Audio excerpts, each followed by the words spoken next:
Welcome to Kaleidoscope Toy and Miniature Australian Shepherds. Last night we started to make a video about my favorite exerciser in a small area and we got interrupted by coyotes. So I want to show it to you tonight.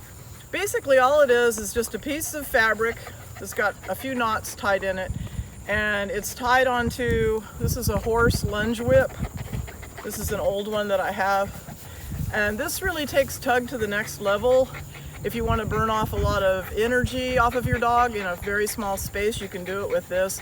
And what I like about it, rather than just tugging with the dog or putting the tug on a leash and doing it, is, as you will see with Nikita, they do a lot of running with this toy. But what you want to do is make sure they can catch it.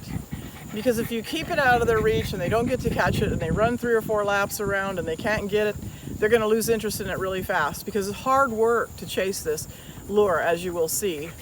But it's a great way to exercise your high drive dog in a small space. If you don't have a lot of time to take your dog out for a walk, the weather's bad or whatever, this in 5 or 10 minutes you can really wear your dog out and then give it something to chew and it'll be satisfied. So hang on, and I'm going to show you Nikita demonstrating the horsewhip rag dog lure. Okay, I'm going to voice over this because Nikita is a low drive dog, and you will handle this toy different with a lower drive dog than you would with a really high drive dog. And I give her more time on the toy and less time running. If you have a dog that really needs a big energy burn, you might spend more time running and less time with the dog on the toy. But if I make her run for very long, she quits and she just goes off and does something else. And in all fairness, she's 8 months old. It's 90% humidity.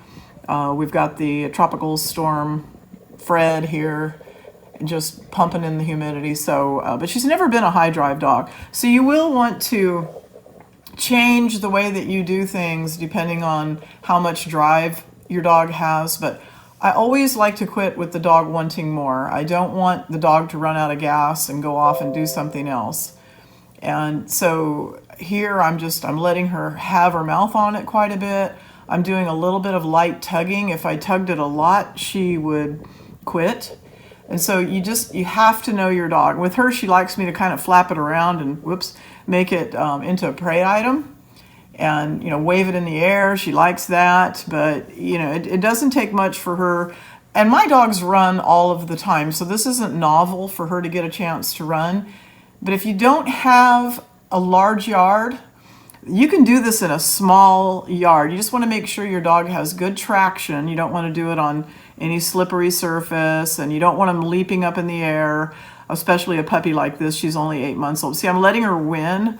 I let her take the toy and back away from me and win because I'm just trying to build her drive. So as I say, you're just going to want to adjust it to the drive level that your dog has, and you can really burn the energy off of a dog with this real quick. So this is a great way to exercise your dog in a small space.